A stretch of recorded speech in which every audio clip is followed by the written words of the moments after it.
and welcome to this virtual seminar organized by the Institute of Global and Historical Studies at Government College University, Lahore. We are very delighted to welcome today's guest, Professor Dr. Barbara Rosenwein, and in today's discussion, we will be talking to her about her work regarding the field of the history of emotions. Before open the floor for questions to take the discussion further, please allow me to introduce our fellow panelists. We are joined today by Dr. Ayaz Gul, who is an assistant professor in the Department of History at the Institute. Dr. Ayaz completed his PhD at Punjab University, where his dissertation was titled A History of Emotions, Muslim Community in Colonial Punjab. His broader interests focus on Islam and emotions in British India, especially grieving and happiness across sectarian divisions. And my name is Raja. I am a lecturer at the Department of Archive Studies in the Institute and a moderator for today's event. And lastly, but most importantly, we have Professor Barbara as our esteemed speaker. Thank you so much for taking out the time to join us today. It is certainly an honor to have you here with us. I will now outline her journey for the benefit of our audience. Barbara is a professor emerita in the Department of History at Loyola University, Chicago. She received her BA, MA, and PhD at the University of Chicago, and she has been a visiting professor in numerous universities across the globe, which include the University of Oxford, Utrecht University, the University of Gothenburg, and the University of Uppsala, amongst others. She has been an affiliated research scholar at the Center for the History of Emotions at Queen Mary University in London and was a scholar in residence at the American Academy in Rome in 2001 till 2002. She was also a fellow of the Medieval Academy of America in 2003 and served as the fellow's president. Recently, she was a fellow of the Institute for Historical, Literary, and Cultural Studies at Radboud University in the Netherlands in 2022. Barbara has authored numerous books on European medieval history and the history of emotions. These range from, but are not limited to, anger, the conflicted history of an emotion, to love, a history in five fantasies, as well as emotional communities in the Middle Ages, generations of feeling, a history of emotions from 600 to 1700, amongst others. So, after those introductions, let us take the conversation further from here. So, thank you so much again for joining us today, Professor Barbara. And as an opening round, I just wanted to ask you about your experience in this field and how your research or your perceptions have evolved over time. Thank you so much for having me.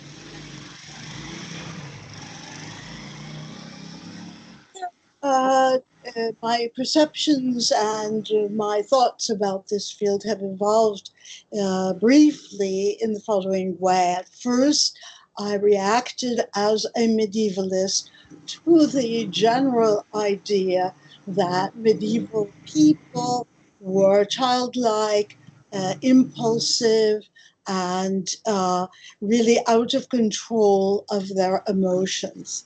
That was the thesis of Johann Huizinga.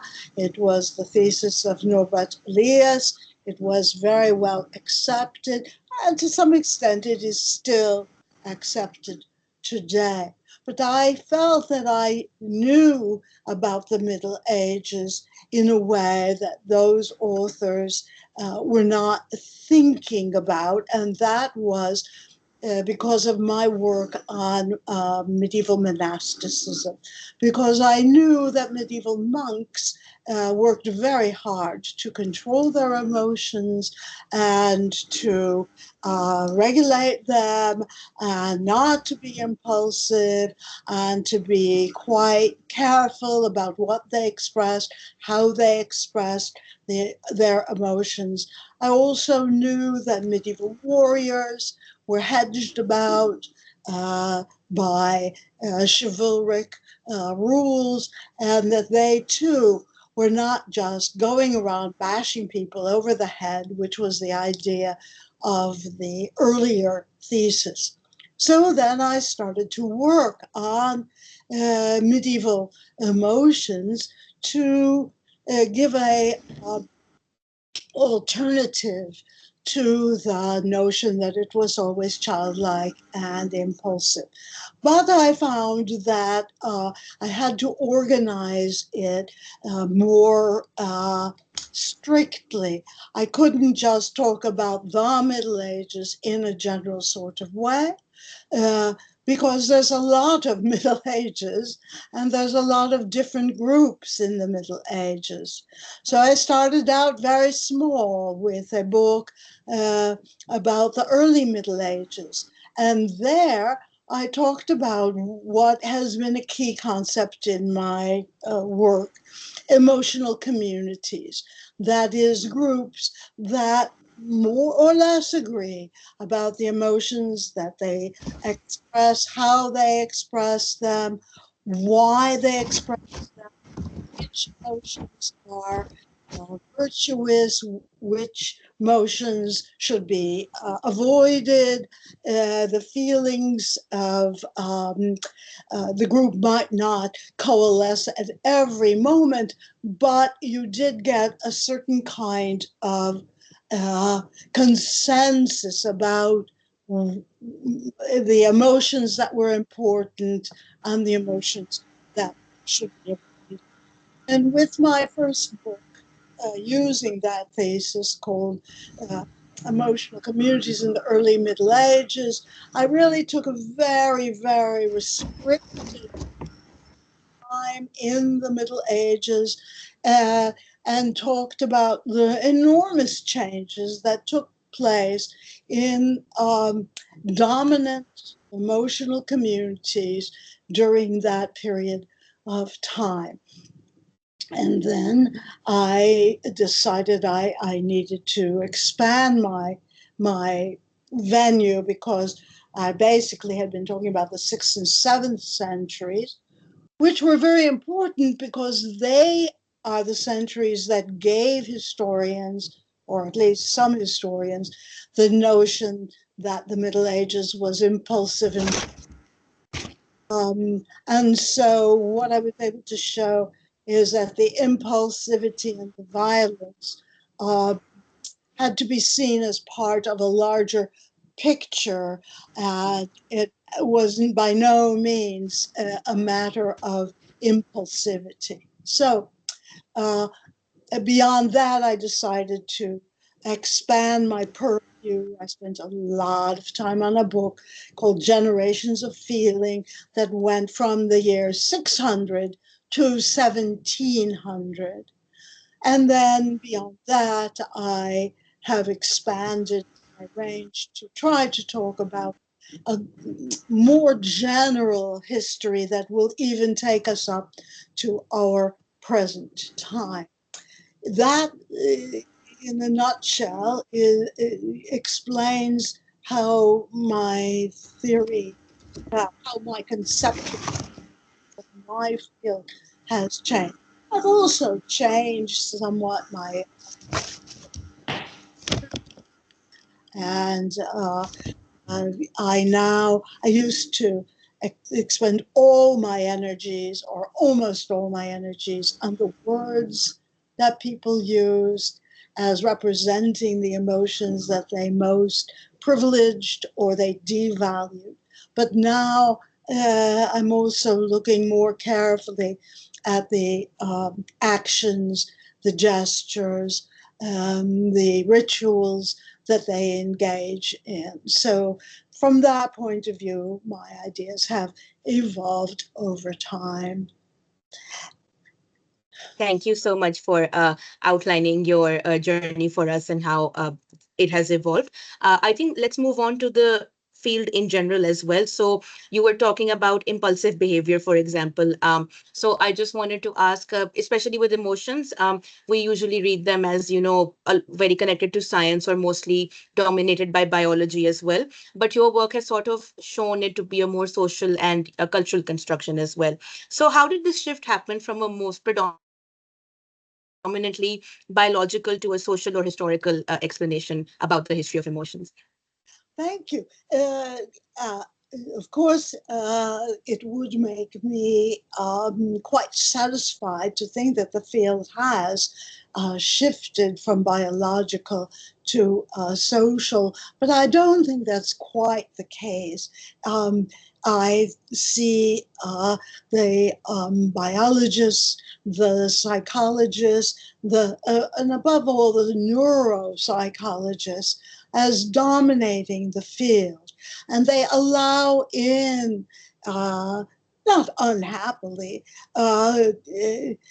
people in other fields. But for the most part, they are really thinking about biological mechanisms connected with emotions, such as the oxygenation of various parts of the brain, or the way in which the body regulates its core affect, uh, the brain being the mediator between internal and external. And of course, they are interested in the possibility of non biological studies, but because they can work with present day people, they can have uh, subjects whom they put into MRI scanners, and they know a lot about living people today. And the idea of studying people in the past, where you do not have the living body, where you do not have the ability to put corpses into MRI scanners and learn how they're feeling, um, it would seem for scientists to be less, uh, what can I say, scientific, less, because uh, you cannot replicate what you're doing when you're a historian. Uh, you cannot.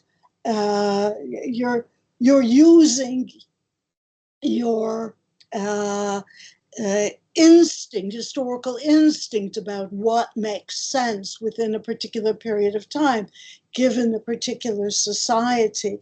And that is something that doesn't so much interest the scientists, because they basically they would like to abstract the individual from the society and just look at the biological markers of the emotions.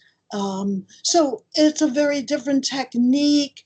It's a lot of different assumptions, and I think that it's very hard for the two fields to meld, although, of course, that would be ideal. But so far, I can't say that the work on emotions has moved from predominantly biological to uh, socially and historically constructed. Um, but maybe that's the next step to for historians and sociologists to be working with the people in the laboratory. It would be good. It would be good. Certainly, for sure. Fingers crossed for this turn to take its pace in the upcoming years. I think just building up on what we've discussed so far. So, science has always been used to sort of rationalize and neutralize elements as well, and particularly with emotions, which have been viewed through the lens of science. But then it's also been connected with very harmful practices such as eugenics or racial biology, or viewing colonized people as primitive or savage. So I just wanted to ask that, in your opinion, can emotions ever be evaluated neutrally? Very difficult. Yeah. Even scientists are asking particular questions that, although they may not see the uh, the assumptions that they themselves are making, they themselves may not. They may think that everything that they're seeing and saying and asking happen to be value neutral, I think that is basically not possible. And I think scientists do need this. Your example of eugenics is wonderful because that was considered quite scientific.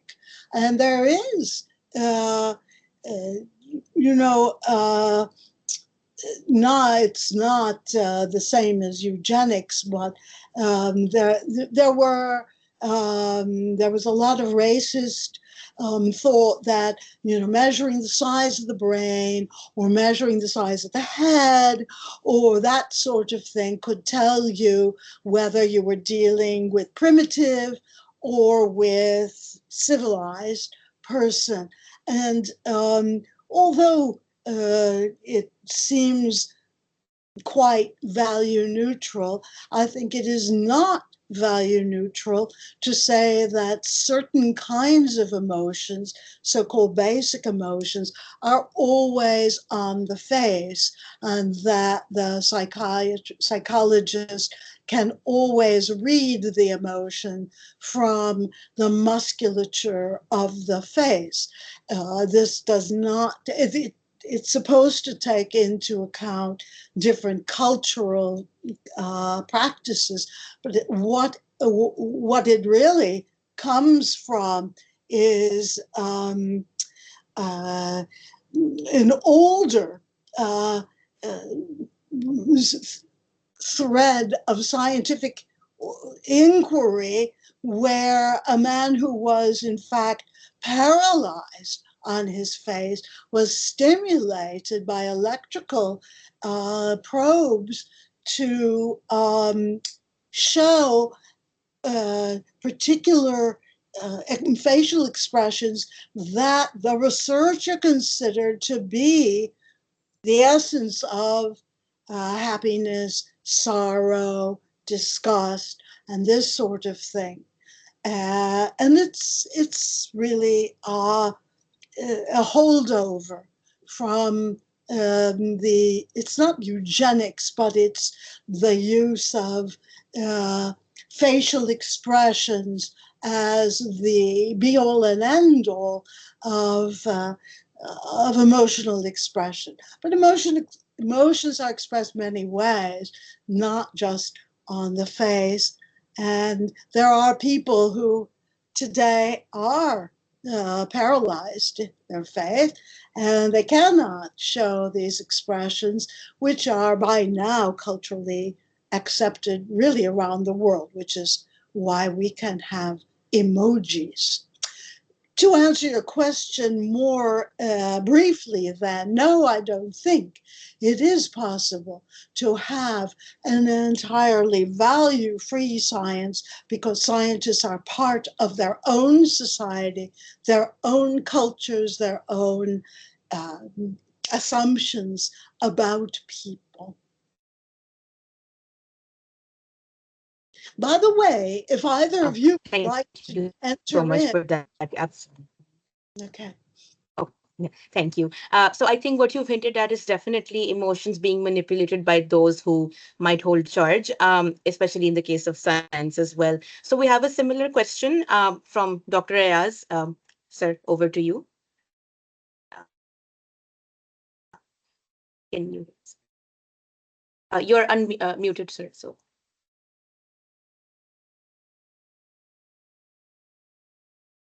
sorry, we can't hear you.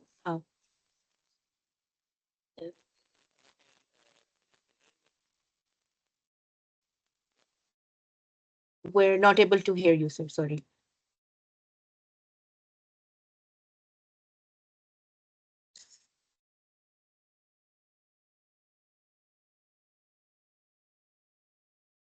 Okay. Um, I think I can just ask the question then. Because there's some connectivity issue. Sorry. So I think just building up on what we were discussing earlier about emotions being manipulated by those in power. So I just wanted to ask, especially in your work, you hint at emotions such as anger being a vice and a virtue. Um, how have emotions been manipulated by those, especially in political office or those who hold political power? Yes, it is certainly the dream of many who are in power to manipulate the emotions of the people over whom they have power. Uh, and to some extent, we can see that working. We can see it working, for example, in Nazi Germany, where crowds of people came out to welcome the Fuhrer. However, I don't think that the attempt to manipulate emotions always works. And my theory of emotional communities suggests that there are always going to be dissident groups, as there were in Nazi Germany. And, and really, you can see this. Uh, Professor Gull has worked on religion. You can see this happening in religion, where religion, there are certain leaders within religion who declare what is truth, but then there are always, or almost always, breakaway groups.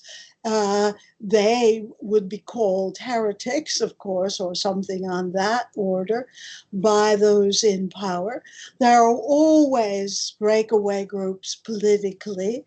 Uh, William Reddy has talked about the formation always against the dominating power. He has talked about the emotional refuges that find a way to express themselves against, over and against the norms of the powers that are trying to dominate.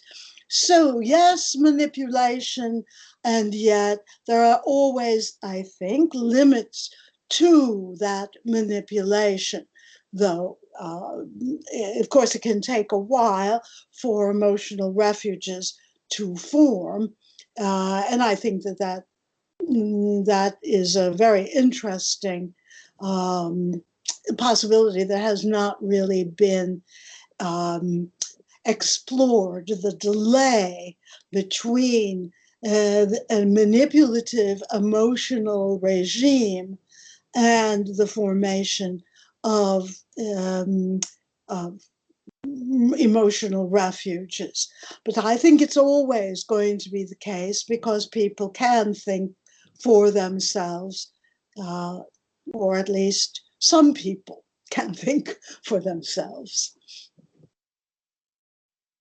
For sure.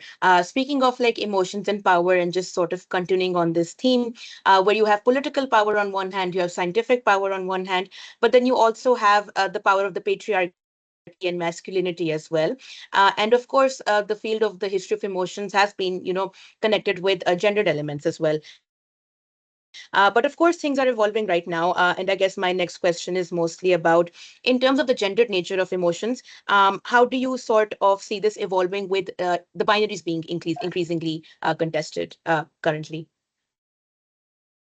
Well, I think that emotions have been gendered uh, at times, and at other times less gendered.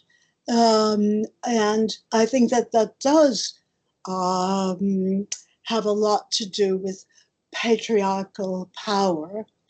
For example, if you take anger, you can see that according to Aristotle, women cannot feel anger properly. They can sort of rage, but they haven't got the rationality to be angry. That's because women. That's because for him, anger is a rather good emotion, and so he denies it to women. On the other hand, in periods where anger is considered to be a bad emotion, such as uh, among, well, let me see. I had an idea in mind, and now I think I've forgotten. But where emotions are anger is a bad emotion, as among the neo-stoics of the 17th century, then women can be angry because it's considered not a good emotion. So there has been uh, uh, waves of evolving notions of what is allowed, what is good, what is bad for women and for men. And sometimes they can coincide, so that, for example, in the United States today, uh, a lot of women are claiming that anger is considered good, and they can be just as angry as men. Anger has now taken central stage in a way in the United States as a good, valuable, socially important emotion. And women, as well as men, can be and are angry. So there you don't really have a gendering, uh, not in any obvious way at any rate. Thank you so much. I think I want to focus more on the concept you've coined as like emotional communities, and sort of ask about, can we connect this with the concept of imagined communities, especially when it comes to emotions sort of being culturally institutionalized? Yes, as a matter of fact, there is a book, Emotional Communities Along the Baltic Rim, uh, in which I wrote a short piece about emotional communities and imagined communities, because they emotional communities in many ways coincide with imagined communities. Um, Emotional communities uh, are the idea that I have certain kinds of reactions, emotional reactions to certain kinds of things, and you do too, and they do too, but others do not. That kind of imagined community, nationalism, is both good and bad. It others the other, that is, it tries to isolate those who don't laugh the way I laugh, or who don't react to the same stimuli in the way I do. But on the other hand, it's very good for giving a sense of cohesion, social cohesion. Nationalism, I think, is a terribly, terribly important topic for researchers of emotion, because of its power, tremendous power today. I didn't always have such power. In the Middle Ages, there was no such thing as nationalism, though there were certainly groups that formed and built fences around themselves and talked about other people as not being like them. So, uh, emotional communities are very closely linked, I think, to imagined communities. But in its original iteration, imagined communities were really quite wonderful. Uh, they were brought about by newspapers and the public piazza, and I'm not sure that that kind of nationalism continues today, because there are less and less public piazze, and there are more and more internet sites where you really hear back echoed your own emotional reactions, and you don't even get a sense of the other.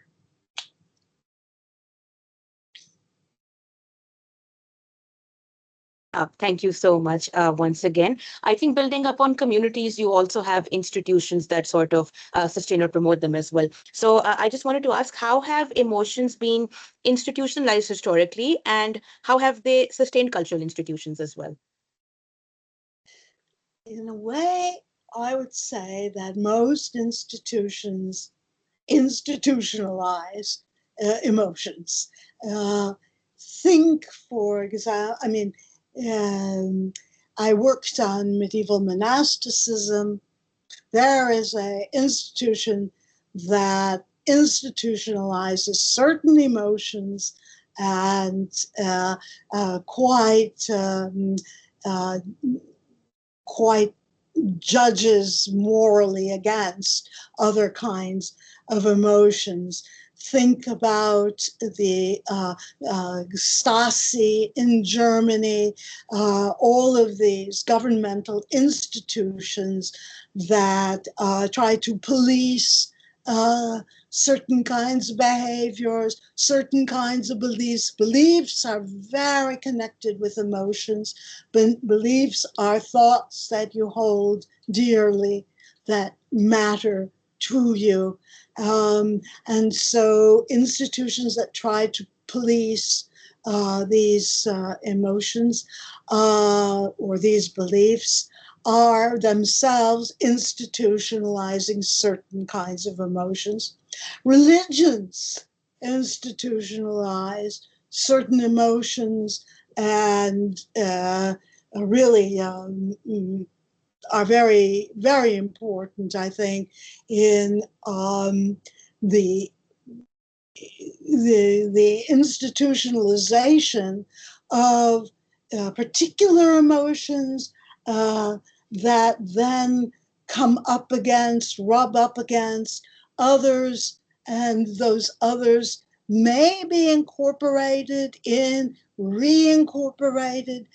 For example, I think about the medieval church and how it rubbed up against the Dominicans and Franciscans who insisted on a different lifestyle than the church wanted for religious people, but the church was able to incorporate those groups while not being able to incorporate other groups, which they termed Cathars, neo Manichaeans, that sort of thing, couldn't absorb the emotions involved in those groups.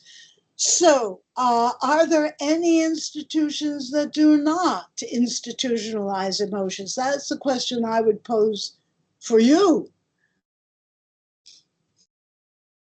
For sure. It's given me a lot to think about, especially when you're talking about religious institutions or even pedagogic ones. Definitely a lot of food for thought. I guess I wanted to move on to how we can sort of record and measure emotions as well, especially since we have students in the audience right now who will be looking into this field and researching on it. So I just wanted to ask, is there a way to sort of measure, record, and archive emotions, maybe through actions, or if there are particular sources we can look at as well for research purposes? Well, the more you get to the modern world, the better the ways of recording emotions are. You have movies, you have television shows, and these at least give you certain kinds of normative emotions, even if they're not spontaneous emotions on the part of individual people living in that society. You have photographs, you have diaries, you have records, yes, you've got songs, you've got so much, okay? For earlier periods, there's art, of course, and the art it can be very telling.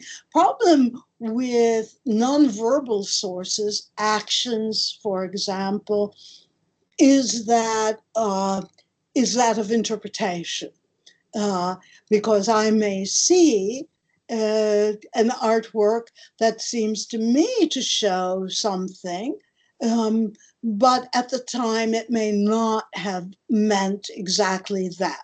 Closer you get to our own time, the more you know about this society in which the artwork or the TV series or the radio show were produced. The closer you get to the real emotion, or at least the idealized emotions or the normative emotions. I don't know if we can really talk about real emotions because there's no way to, grasp an emotion and put it on a microscope or look at it in a cage. But you can certainly see and make a lot of interesting statements about normative emotions. Can you measure emotions? Uh, Scientists, neuroscientists, do that in a sense. When they have an MRI result, all they're really looking at is oxygenation of various areas of the brain. And they must arbitrarily decide X amount of oxygenation shows great activity, which shows emotional expression in that part of the brain. In that sense, they are measuring and they are making a judgment call about what measurement is valid for the oxygenation and what measurement is static, not all that important for the particular emotions that they're thinking about. So, other than that, I am not aware of attempts to measure emotions by scientists.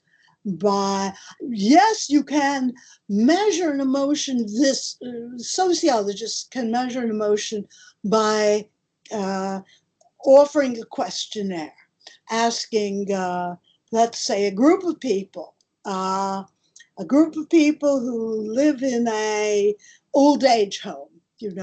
Uh, are you happy? Are you, how happy are you? You are, or they'll have a statement. I am happy, and then you answer yes, or to what degree, 1 to 10, or something like that, and then the sociologist can take such questionnaires and can make statistically valid statements about how they were answered. And they might come up with a conclusion that most people who live in old age homes are happy. Of course, the real conclusion is most people who live in old age homes want to answer a questionnaire and say they are happy, or it is normative for them to say they're happy. It's not, and in that sense, a sociologist can measure, but it's not entirely clear. Uh, One thing that isn't clear is on what makes them happy. Is that the exact same thing for everybody? Um, what what do they mean by happiness? Uh, do they mean that their lives are up to the expectation that they always had? It's very hard to know. But anyway, that's you can measure, but I would say it's very primitive at this point, measurements. Thank you so much for those insights because we're always looking for daily, everyday mediums to, get our students thinking. And I have some of them in the chat, and because we did a course on colonial Indian images, and I could see that the response pretty much varied when I showed them paintings versus photographs versus film, because as you said, interpretation might vary. So, artwork is a bit more abstract versus photography. You can, directly engage with the expressions of the people, and it's really something in its raw and unfiltered state. Is when, I mean, now you have Photoshop, but maybe before that you can, gauge the expression in its very raw state, versus, textual sources. You have to sort of try putting yourselves in those shoes and try reimagining it. So definitely, and I'm so glad you brought up references to popular culture, because I'm sure the students will be able to relate to it as well for their research.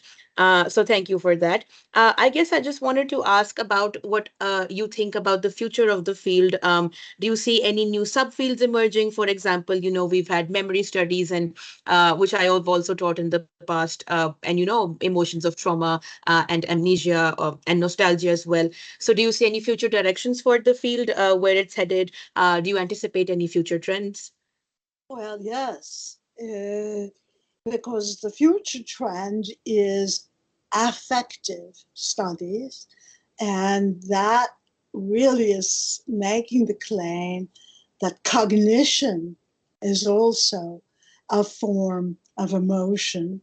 So, cognition, emotion, imagination, um, movement. What worries me is not that the field is not burgeoning, for the field is indeed burgeoning very beautifully. What worries me is that everything will come to be emotion, and then it will be hard to talk about a field of emotions studies because all the fields will be. Now, so far, quantum mechanics is not an emotions study, but that it is very interesting how the field has both burgeoned and fragmented. And I don't know whether that's good or bad, but I do throw that out for you as an observation of what is happening now, and I would be interested in your thoughts about it and those of the other listeners. Yes, absolutely, for sure. I think if anyone from the audience wants to ask Professor Barbara questions, you can either type it in the chat or feel free to unmute yourselves. Does anyone have any questions? You can unmute yourselves now. See.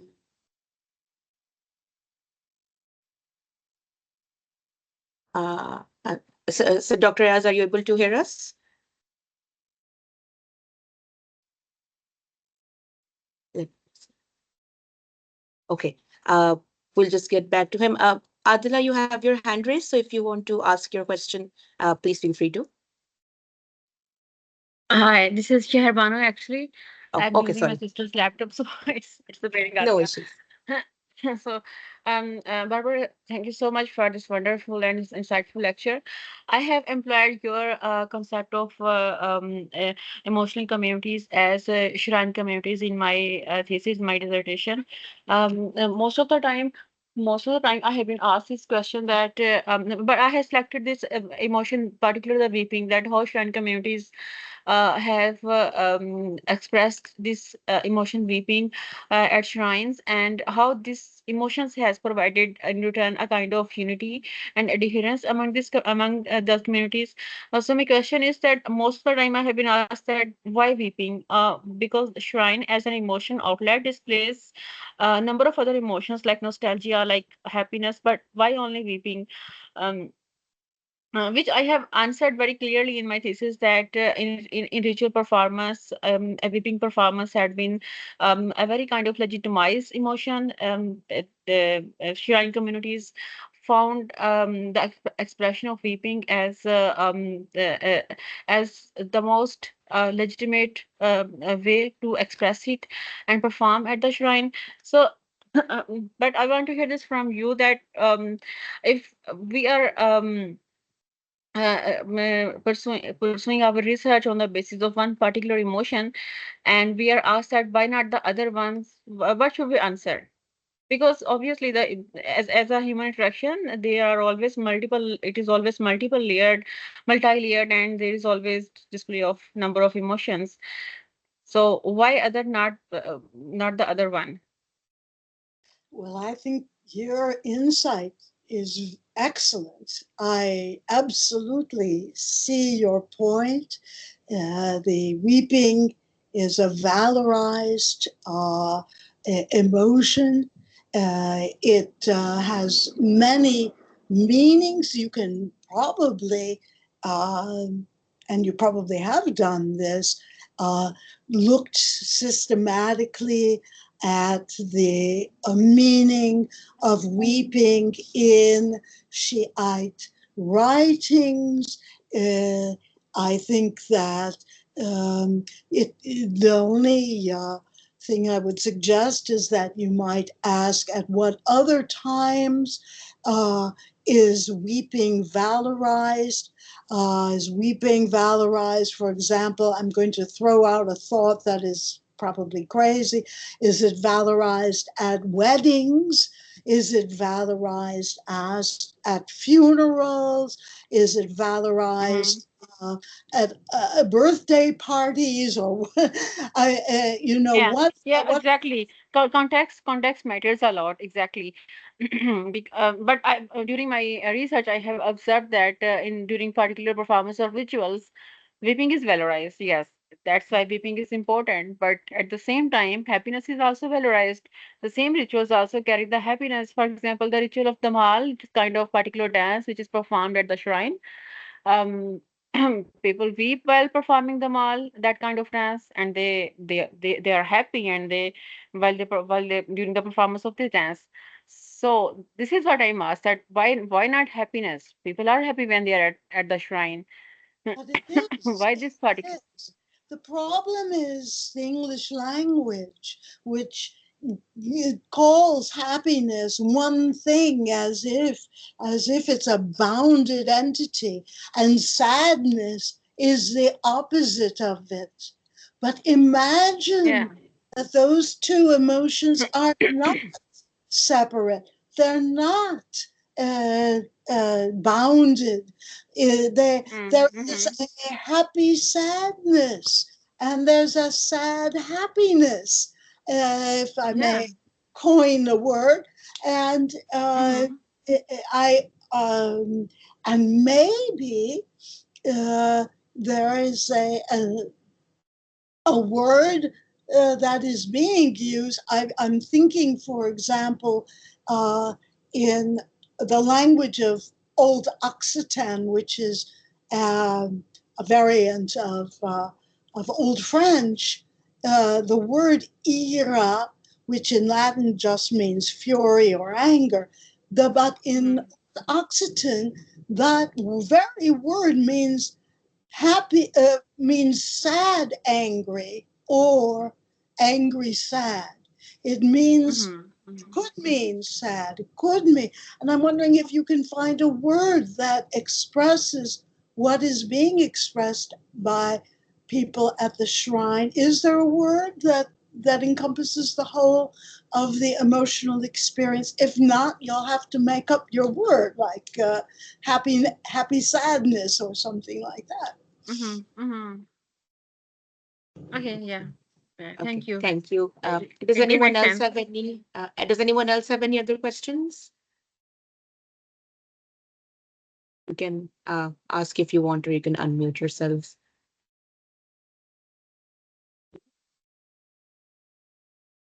Okay. Mm, so far. So Dr. Az apologizes. I think the connectivity in his area is a bit poor, so he will reach out to you later and speak about some of the research our students are doing as well. So sorry about that. If we don't have any further questions, I think we can wrap this up. So on behalf of my the Institute, I would like to thank everyone, especially Professor Barbara, again, for taking out the time to join us today. It was a very enriching journey across the field of emotions, and we're very excited to see how our future batches will engage with your work as well. So we'll definitely let them know to reach out to you. I'm sure they'll be happy to hear back from you again. So thank you so much once again on behalf of the Institute. Thank you to the participants who took out the time to join us today. We hope you found the discussion as insightful as we did while hosting it and planning the event with Professor Barbara as well. So thank you so much. Goodbye, and see you next time. The recording should be available on the YouTube channel shortly as well. So goodbye and thank you. Thank you so Goodbye. much, Professor Barbara. Means a lot.